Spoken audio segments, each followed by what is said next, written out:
నిర్గమకాండము 23వ అధ్యాయము. లేని వార్తను పుట్టింపకూడదు. అన్యాయపు సాక్ష్యమును పలుకుటకై దుష్టునితో నీవు కలియకూడదు. దుష్కార్యము జరిగించుటకై సమూహమును వెంబడించవద్దు. న్యాయమును త్రిప్పివేయుటకు సమూహముతో చేరి వాద్యములో సాక్ష్యము పలకకూడదు. వాద్యమాడువాడు బీదవాడైనను వాని ఎడల పక్షపాతముగా నుండకూడదు. నీ శత్రువుని ఎద్దైనను గాడిద అయినను తప్పిపోవుచుండగా అది నీకు కనబడిన ఎడల అగత్యముగా దాన్ని తోడుకొని వచ్చి వానికప్పగింపవలెను. నీవు నీ పగవాని గాడిద బరువు క్రింద పడియుండుట చూచి దాని నుండి తప్పింపకయుందునని నీవు అనుకొనినను అగత్యముగా వానితో కలిసి దాన్ని విడిపింపవలెను. దరిద్రుని వాద్యములో న్యాయము విడిచి తీర్పు తీర్చకూడదు. అబద్ధమునకు దూరముగా నుండుము. నిరపరాధినైనను నీతిమంతునైనను చంపకూడదు. నేను దుష్టుని నిర్దోషినిగా ఎంచను. లంచము తీసుకొనకూడదు. లంచము దృష్టిగల వానికి గుడ్డితనము కలుగజేసి నీతిమంతుల మాటలకు అపార్థము చేయించును. పరదేశిని బాధింపకూడదు. పరదేశి మనస్సు ఎట్లుండునో మీరెరుగుదురు. మీరు ఐగుప్తు దేశములో పరదేశులై ఉంటిరి గదా. 6 సంవత్సరములు నీ భూమిని విత్తి దాని పంట కూర్చుకొనవలెను. 7వ సంవత్సరమున దానిని బీడు విడవవలెను. అప్పుడు నీ ప్రజలలోని బీదలు తినిన తరువాత మిగిలినది అడవి మృగములు తినవచ్చును. నీ ద్రాక్షతోట విషయములోను నీ ఒలీవ తోట విషయములోను అలాగుననే చేయవలెను.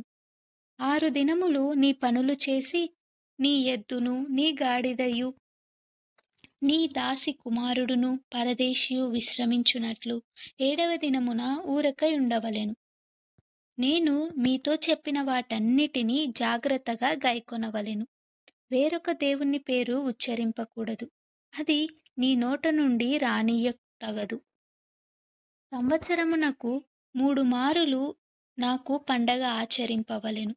పులియని రొట్టెల పండుగను ఆచరింపవలెను.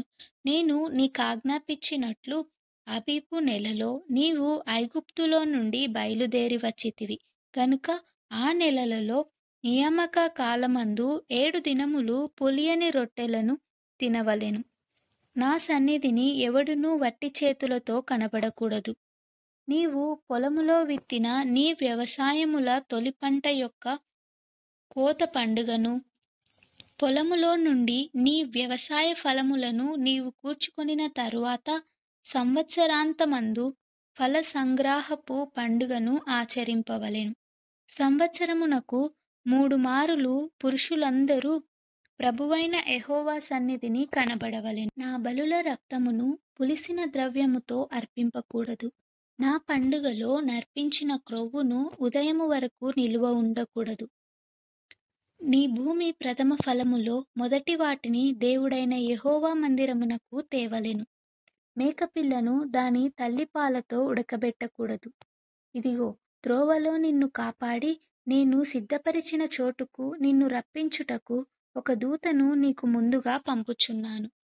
ఆయన సన్నిధిని జాగ్రత్తగా ఉండి ఆయన మాట వినవలెను. ఆయనకు కోపము రేపవద్దు. మీ అతిక్రమములను ఆయన పరిహరింపడు. నా నామము ఆయనకున్నది. అయితే నీవు ఆయన మాటను జాగ్రత్తగా విని నేను చెప్పినది యావత్తూ చేసిన ఎడల నేను నీ శత్రువులకు శత్రువును నీ విరోధులకు విరోధినై యుందును. ఎట్లనగా నా దూత నీకు ముందుగా వెళ్ళుచు అమ్మోరీయులు, హిత్తీయులు, పెరిజ్జీయులు, కనానీయులు, హివ్వీయులు, యెబూసీయులను వారున్న చోటుకు నిన్ను రప్పించును. నేను వారిని సంహరించెదను. వారి దేవతలకు సాగిలపడకూడదు. వాటిని పూజింపకూడదు. వారి క్రియల వంటి క్రియలు చేయక వారిని తప్పక నిర్మూలము చేసి వారి విగ్రహములను బొత్తిగా పగలగొట్టవలెను. నీ దేవుడైన యెహోవానే సేవింపవలెను. అప్పుడు ఆయన నీ ఆహారమును నీ పానమును దీవించును. నేను నీ మధ్య నుండి రోగము తొలగించెదను. కడుపు దిగబడునదియు గొడ్డుదియు నీ దేశములో ఉండదు. నీ దినముల లెక్క సంపూర్తి చేసెదను. నన్ను బట్టి మనుష్యులు నీకు భయపడునట్లు చేసెదను.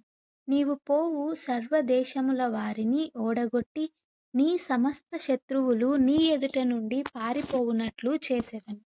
మరియు పెద్ద కందిరీగలను నీకు ముందుగా పంపించెదను.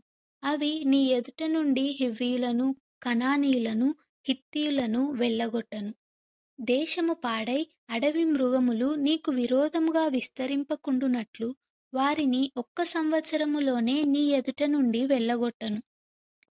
నీవు అభివృద్ధి పొంది ఆ దేశమును స్వాధీనపరచుకొను వరకు క్రమక్రమముగా వారిని నీ ఎదుట నుండి వెళ్ళగొట్టెదను.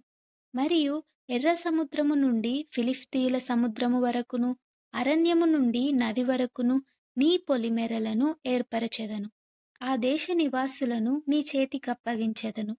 నీవు నీ ఎదుట నుండి వారిని వెళ్ళగొట్టెదవు.